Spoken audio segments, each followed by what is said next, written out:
Ringing up Jonathan Smith. Hello, you've reached the voicemail of Jonathan Smith at DWF Law. I'm sorry I'm unable to take your call at the moment. If you'd like to leave your name and number, I will of course get back in touch with you as soon as I am able.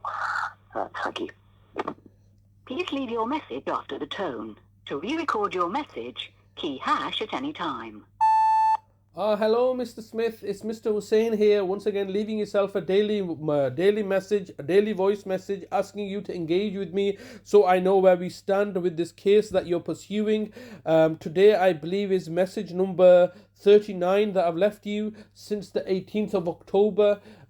Since the last hearing was adjourned. As you're aware, the latest hearing got adjourned once again on the 21st of November, and I now only can find out about my brother's welfare or whereabouts or anything about my brother, who's now being unlawfully detained by the local authority, by your associates, by your joint enterprise partners, through your witness statements. So the witness statements that you sent me through the post, you're not even willing to send me anything via email anymore. You're refusing to engage with me via email. You're basically dictating terms and conditions to me, telling me things that, oh look, we've got a hearing coming up and therefore this is our witness statement, without looking to engage with me. You feel that you do not need to engage with me any further because you've taken my brother and therefore you do not need to engage with me. I mean, what kind of idiocracy is this? What kind of lunacy is this? We're still in the property. I'm still in the property, and you're trying to engage with me but not engage with me under instructions from the council, because you know you've messed up here. My brother's now suffering, and it's gone beyond simply a case of, oh well, it's unlawful tenancy here or unlawful illegal trespass here. Now my brother's gonna die, and you are fully held accountable. You personally, Mr. Smith, have been involved in this, just as Kate Joss was previously involved. You are taking instructions from your client as a proxy for the local authority. This is completely unacceptable. I've explained to you on numerous occasions that you should just look to talk to us. This is a cover-up operation, and it's a cover-up operation which I've been clearly articulating, that since this is a cover-up operation of my mother's death, of my mother's murder by the true instigators of this. The housing association have been colluding and conspiring with my nemesis, the local authority, who have sent me to prison. Now it is quite evident that I need to speak to you, and there are documents that I need that are missing from the disclosure that we need to have a discussion upon. Why would you as a solicitor not engage with me?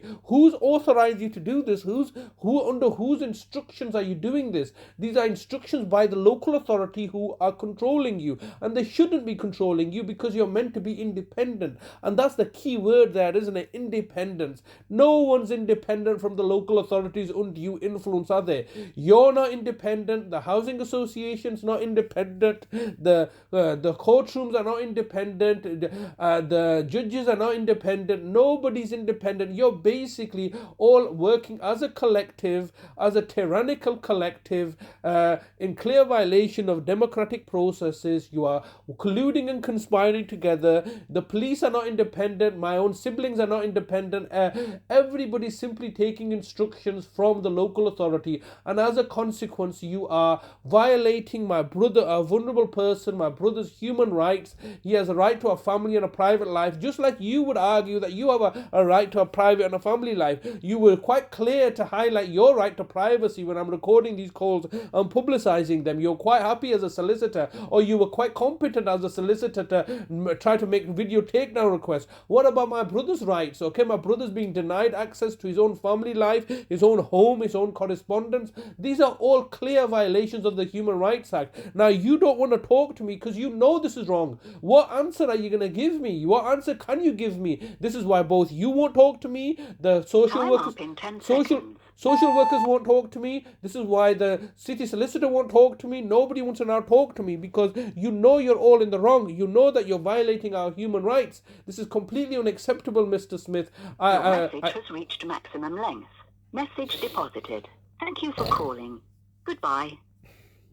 They're all now having, going to work every day, getting their money, working from home, making a living out of our human suffering and our committing acts of tyranny and aggression against us.